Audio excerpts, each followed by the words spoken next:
안녕하세요. 종교와 인문학 120일간 최정 교수입니다. 오늘은 제목을 존재의 거리를 만드는 건축가 이렇게 했습니다. 거리라고 하는 것은 우리 인간의 삶의 조건이죠. 예, 거리 없이 설명 필요 없죠. 공간적 거리, 시간적 거리, 사물과의 거리, 인간과 인간의 거리, 신과 인간의 거리. 제가 젊었을 때 연애한 적이 있는데 우리 부모님이 그러더라고. 조금 거리를 두고 사귀라 이더라고요. 근데 이제 거리가 다 필요하지. 지금 말한 대로 이동제 다 거리가 필요한데 어, 하나님과 인간의 관계가 분리가 되면, 인간과 인간의 거리가 분리가 되면, 그러니까 거리는 필요한데 시간, 공간 모든 면에 거리가 분리가 되는 건 다른 거죠. 거리는 분리된 게 아니죠. 분리 같은 모습이지만 아직 거리는 연결이 되어 있는 거예요. 근데 거리가 아니라 거리가 분리가 되면 다리가 끊어지는 거죠. 네. 제가 지금 사탄 시리즈를 하고 있는데요.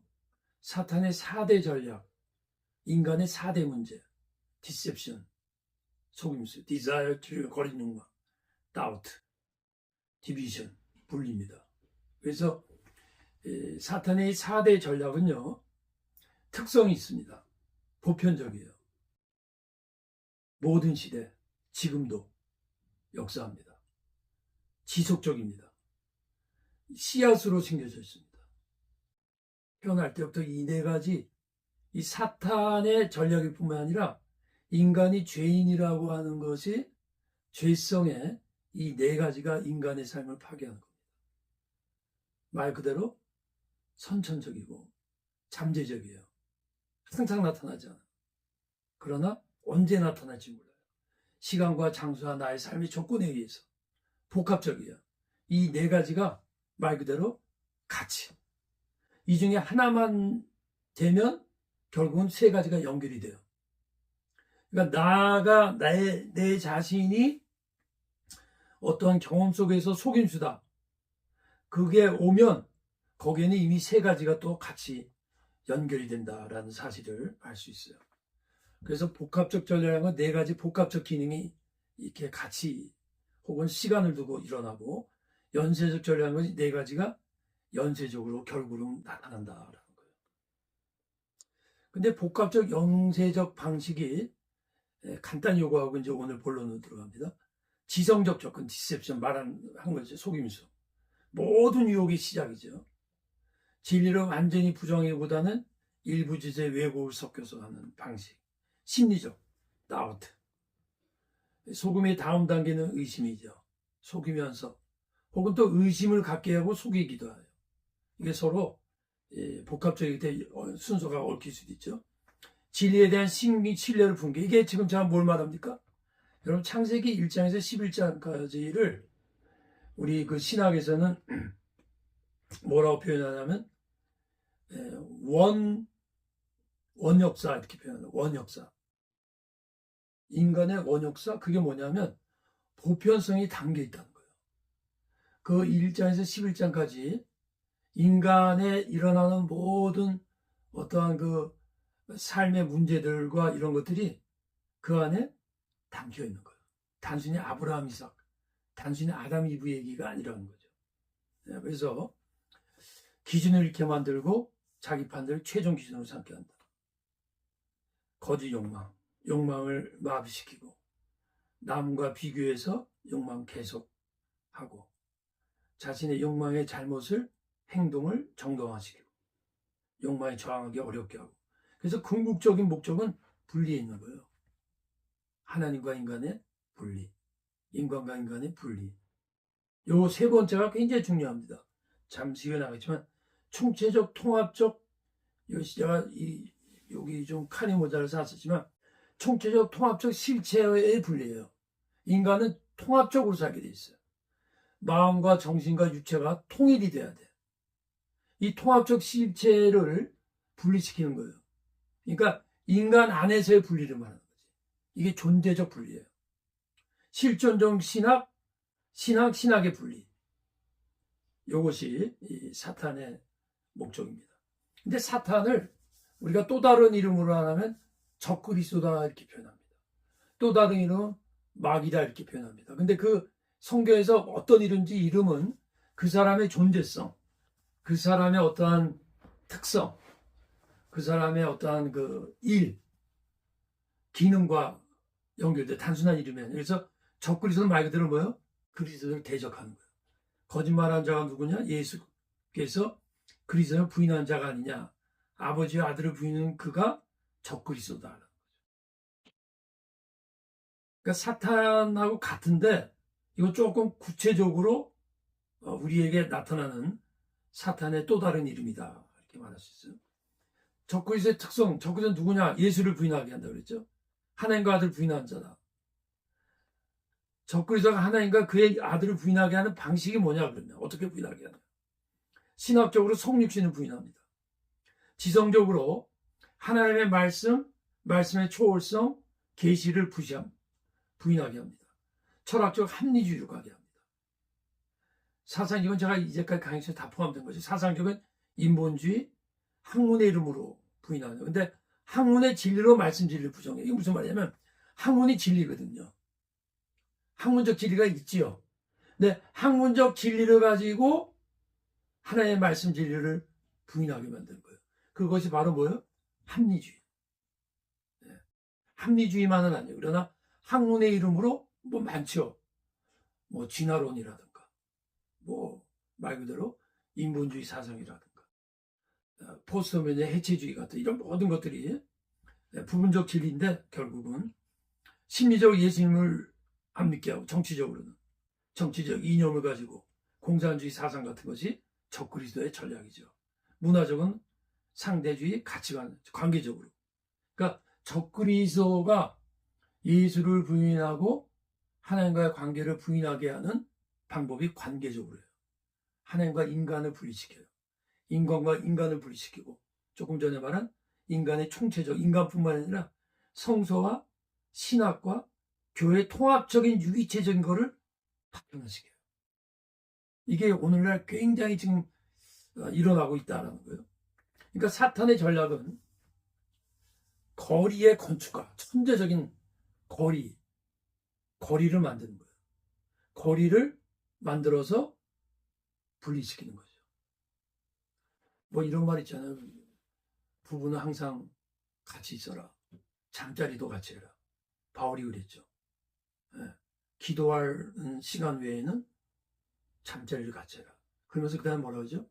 사탄이 역사할 그거를 비밀을 주지 말라. 그러니까 분리되면 안 되는 것을 분리시키는 사탄이에요. 그 다음에 거꾸로 분리해야 하는 것을 하나 되게. 하나님이 천지 창조하셨죠? 빛과 어두움 분리시켰죠. 근데 그거는 또 하나 되게 하고 혼돈을 만들고. 분리되면 안 되는 것을 또 분리시키는 거예요. 네, 이해가 되시죠? 예. 그래서 사탄의 본성은 인격적으로는 악마적이고 분리시키는 원리예요. 디아블로라는 것이 디아발레인이라는 원어에서 나왔어요. 디아블로스는 디아발레인이라는 것이 원리라는 뜻인데 디아블로가 분리시키는 원리가 디아블레인. 이건 아직 인격적이 아니에요. 근데 악마가 그 디아발레인에서 디아블로라는 명칭을 가지게 된 거예요. 그러니까 사탄은 뭐예요? 분리시키는 원리에서 갈라놓는 자가 된 게 디아블로야. 디아블레인이 사탄이 아닌데 디아블레인이라는 그냥 갈라놓는 원리라는 비인격체에서 디아블로라는 악마가 나왔다고 얘기해요. 그래서 디아블로는 갈라놓는 자예요. 아담과 이브가 뭐예요? 하나님과 인간을 갈라놓고 아담과 이브를 갈라놓고 가인과 아벨을 갈라놓고 계속 갈려놓는 거예요. 하나님은요. 하나 되게 하는 자예요. 하나로 만든 거예요. 그래서 사탄 분리의 특성은 분리되면 안 되는 것을 분리시킴. 말씀드렸죠? 자, 이거 재밌는 구절이에요. 왕이 이르되 칼을 가져오라 하니 칼을 왕으로 앞으로 가져온지라 왕이 또 이르되 사나이를 둘러 나눠 반은 이 여자에게도 반은 저 여자에게 주라. 요 맥락을 좀 아셔야 되는데 뭐 많은 분들이 아시겠지만 두 여인이 자기 갓난아이를 둘을 데리고 각자 데리고 잤는데 아침에 보니까 한 아이가 죽은 거야. 그러니까 서로 싸우는 거야. 죽은 아이가 산 아이가 내 아이다. 죽은 아이가 내 아이다. 가만 보니까 이게 솔로몬의 지혜죠. 이거 알 길이 없잖아. 그러니까 어떻게 해요? 그래, 칼 갖고 와. 내가 자를게. 이게 솔로몬이 진짜 자른다는 게 아니죠. 친모는 자르게 안 할 거라는 거지. 그게 왜요?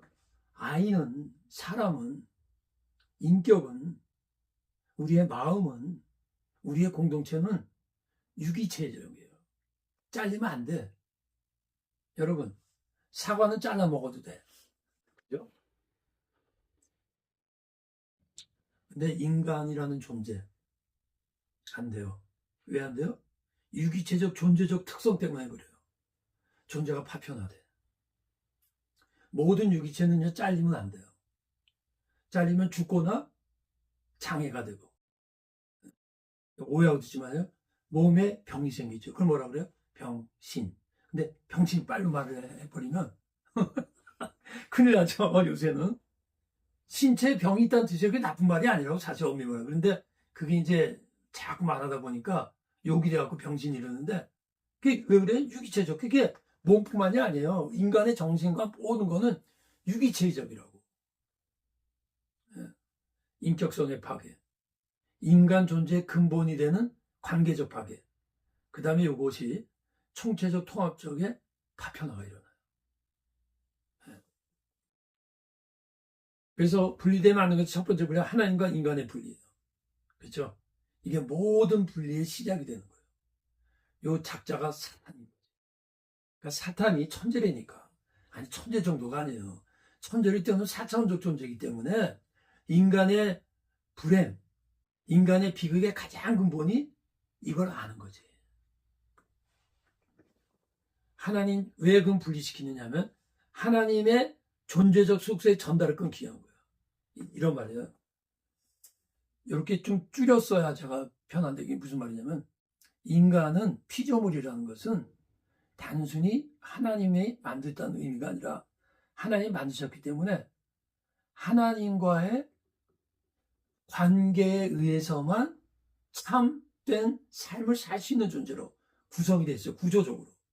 정신이나 몸이나 인간과 관계 모든 것이 하나님과 연결이 돼야 되는데 그걸 우리 다른 말하면 하나님을 디비니티 그래요.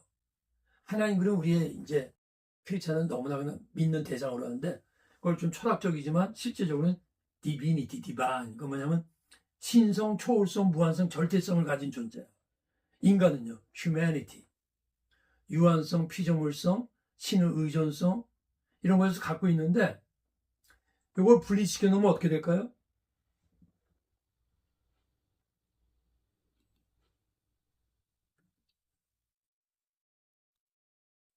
분리시켜 놓으면 디바인이 디바이드가 돼요.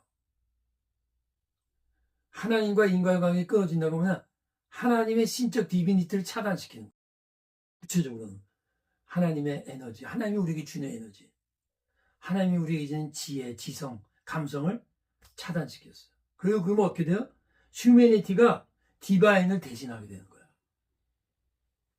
이게 인본주의예요. 그러니까 하나님으로부터 우리가 날마다 여러분 왜 기도합니까? 뭐 이거 해주세요. 뭐 그것도 부수적인 거죠. 뭐냐면 저는 요새 이렇게 기도할 때 뭐냐면 오늘도 하나님의 에너지를 주세요. 이렇게 기도하거든요. 하나님의 그걸 우리 쉽게 신앙적인 용어로 뭐래요? 성령 충만이야. 하나님의 에너지가 들어오면 내 정신이 깨고 어려운 가운데서 삶의 의욕이 생기고 극복하는. 근데 그거를 끊어놓으면 인간 스스로가 그 대신해서 하나님 자리에 올라가게 만드는 거예요. 그러니까 하나님 같이 된다는 거잖아요. 하나님 같이 돼요. 근데 어떻게 돼요? 신성의 하나님이 아니라 휴머니티로 자기가 하나님 없이 사는. 그 다음, 요게 이제 중요해요. 디비전의 구체적인 실제 형태. 그러니까 이 하나님으로부터 끊어졌다. 인간의 관계가 하나님부터 끊어졌다. 혹은 인간이 본래가 총체적이고 통합적인 영과 마음과 지성과 몸과 인간 가족과 공동체가 다 통합체인데 그 단절의 형태가 뭐냐? 오늘날의 기독교의 문제인데요. 신학의 단편화. 이 무슨 말씀이냐면 각 교파가 장로교는 뭐 예정론이라든가 오순철은 성령은사라든가 감리교는 뭐 자유의지라든가 그 외에도 많은 교파들이 여러분 목회자들 굉장히 앞으로 우리 시대의 숙제입니다. 뭐냐면 통합적 신학이 없어. 더 쉽게 표현하면요. 장로교와 감리교와 오순절과 뭐 신례교 이런 모든 그 신학들이 성경의 한 부분을 강조하는 거거든. 이게 단편화예요. 이게 구체적으로 신학의 분리 현상이라니까. 성서 해석의 단편화.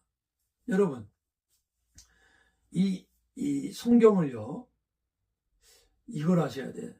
여러분이 성경을 어디를 읽든지 성경 전체의 핵심과 연결시킬 수 있는 능력이 있어야 돼요. 이해가 되십니까? 성경 전체가 말하고 성경 전체의 본질에 어떤 이것이 맞는가, 또 하나는 이것이 그 전체적인 데서 어떤 부분인가. 쉽게 말하면 우리 몸 전체 중에서 내 손은 무슨 기능인가. 내가 지금 이렇게 하고 있는 거는 누구나 다 알잖아요. 그럼 내가 지금 어떤 성경을 이해할 적에는, 그러니까 이단은 그걸 단절시키는 거예요. 그러니까 한 부분만을 진리라고 말하는 게 그 이단이에요. 총체적 연결을 끊어버린다니까. 제가 여러분 이것만 갖고 할까 했는데 그냥 이렇게 요거 총체성에 대해서 이제 다음에 총체적 진리를 할 때 구체적으로 하겠습니다. 설교의 단편성. 여러분 설교 훌륭하게 하시는 목회자들 많아요. 저도 매일 설교 듣습니다. 저도 목회자지만. 그래서 은혜 받습니다. 근데 많은 설교자들 설교 들으면서 제가 깨닫는 것이 참 복음적이에요. 그런데 전체적 연결시키는 관점에서 이렇게 설교하는 경우가 좀 드문 것 같아. 그리고 설교 말씀을 하시면서 어떤 부분 한 분이 전체적으로 못하니까 뭐 윤리라든가 뭐 영성 할 때 이것이 성경 전체에 어떤 맥락에서 이해해야 한다는 설교 말씀을 이게 없어요.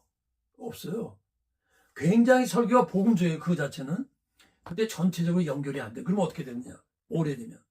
교인들이 뭘 안 되면 단편적으로 하는 거야. 분명히 신앙의 핵심인데, 신앙의 성경의 말씀인데 단편적이야. 예. 그럼 어떻게 돼요? 총체적 기능을 못해. 그리고 어떤 사건이 일어나도 어떤 관점에서 봐야 되는 그 판단력이 약해져. 성서 읽기. 이것도 마찬가지예요. 여러분 성서 읽고 묵상하십니까? 근데 많은 경우 자기 삶에 치중한다고. 이것도 같은 맥락에 성서 전체 주제의 핵심을 가지고 묵상을 해야지 주관적인 성경 해석에 안 빠지거든요. 요건 여러분, 이거 굉장한 겁니다, 사실은. 여러분, 요거는요, 제가 저 벽에 붙여놨어요. 이거는요, 신학과 성경과 신앙생활의 총체적 핵심이에요. 예수 믿음, 구원이죠, salvation. 예수 닮음, sanctification. 예수 사명, 성육신. 하나님의 성육신 뭐야? 우리도 세상을 향한 성육신. 그때 예수님과 함께하는 임마누엘. 요 네 가지가요, 하나님이 우리에게 역사하시는 네 가지 주제예요. 근데 여기서 첫 번째만 하면요, 믿음으로 된다 그러면요 무너진다니까. 그리고 성화만 강조하면 근본적인 자기가 자신의 어떤 근본 본질을 잊어버리고 스스로 교만해질 수가 있거든. 사명만 하면. 이게 다 마찬가지예요. 요 네 가지가 여러분 사실 굉장히 중요한 겁니다. 이거. 여러분이 신앙생활 하실 때 제가 이렇게 말하면 좀 그런데 요 네 가지를 냉장고에 붙여놓으세요. 요게 다 잠깐 간단하게 이렇게 표시한 거지만 여러분이 어떤 상황이 고난에 있습니까?